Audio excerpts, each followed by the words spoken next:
Welcome to my channel, your channel, our channel, Leading Sunrise. At nagbabalik ang ating episode na ECQ. At ito ang mga sangkap na kailangan natin: pepper, carrot, onion, garlic, flour, oyster sauce, cabbage, and tokwa para sa ating vegetable meatballs. Ang gagamitin natin ay olive oil para nga healthy.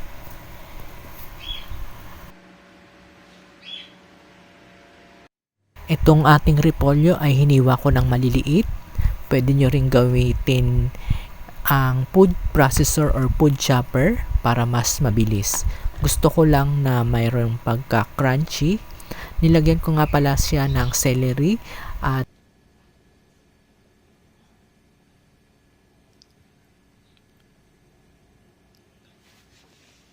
ito ang ating tokwa na dinurog lang using tinidor. At pwede nyo rin naman itong ilagay sa food processor para isang salangan lang at lahat ay durug-durug na. Ito ay option lang, lagyan nyo ng itlog or lagyan nyo rin siya ng milk powder.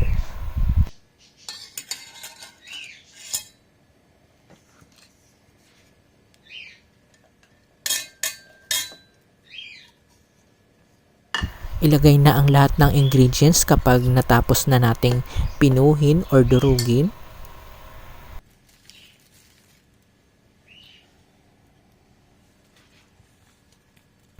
Paghaluin ng mabuti, ang lahat ay magkakasama sa iisang bowl. Huwag kalimutang lagyan ng oyster sauce, black pepper, at flour.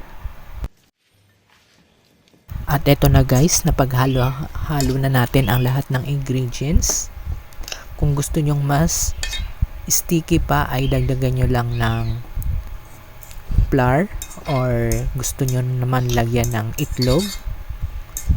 Dahil nagtutubig nga ang cabbage kaya mas maraming flour ang kailangan natin.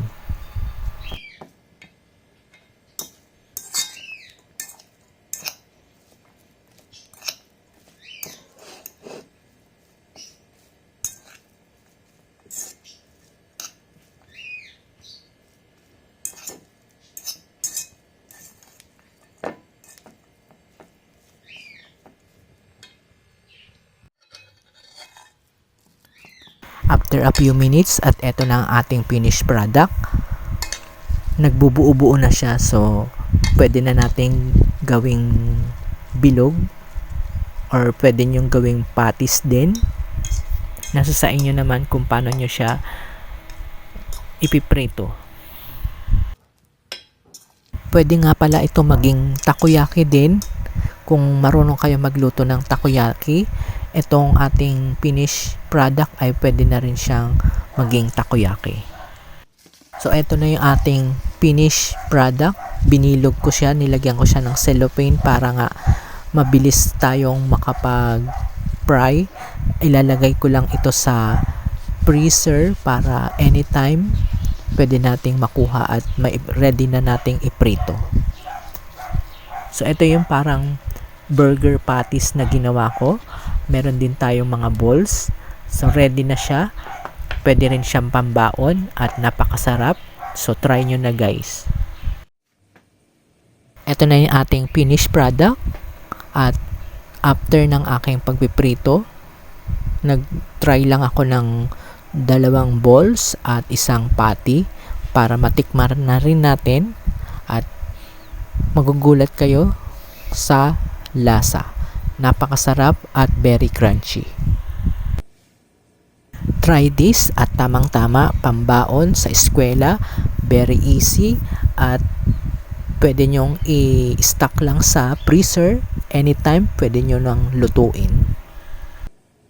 Kung sa mga bata naman ang kakain nito, mas mainam kung ilagay nyo na lang sa food chopper or food processor para nga lahat ng ingredients ay hindi nila makita. Pinong-pino ang gawin ninyo.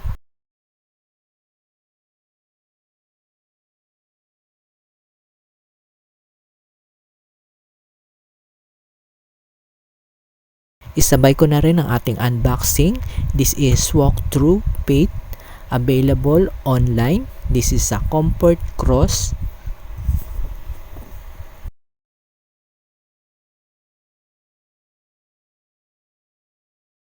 Pag open nyo ng box, makikita nyong meron pa siyang pamphlet kung paano gamitin. Meron din siyang picture.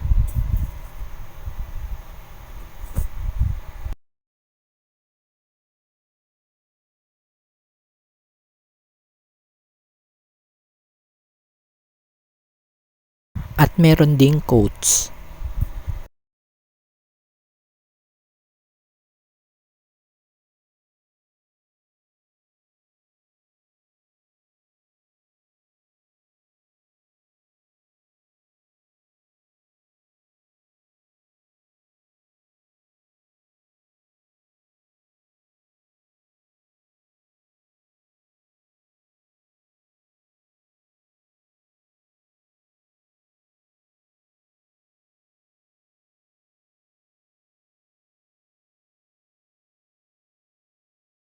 Handcrafted in Holy Land. O pwede nyo rin siyang gawing gift at pwede nyo pa rin ipublish. So meron din siyang lagayan at nakaukit yung kanyang quote dito sa Comfort Cross. Pag hinawakan nyo, mako-comfort nga talaga kayo. Napakasarap niyang hawakan. So, dadalhin nyo siya kapag nalulungkot kayo or meron kayong pinagdadaanan. Very effective guys ito. At magdasal lang kung meron kayong mga problema, ibigay nyo sa Diyos ang lahat. Hanggang dito na lang and bye for now guys.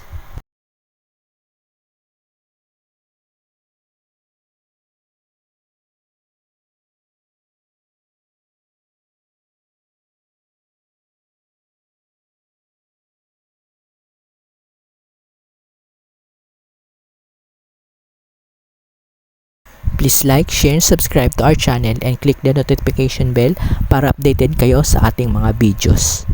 Thank you for watching.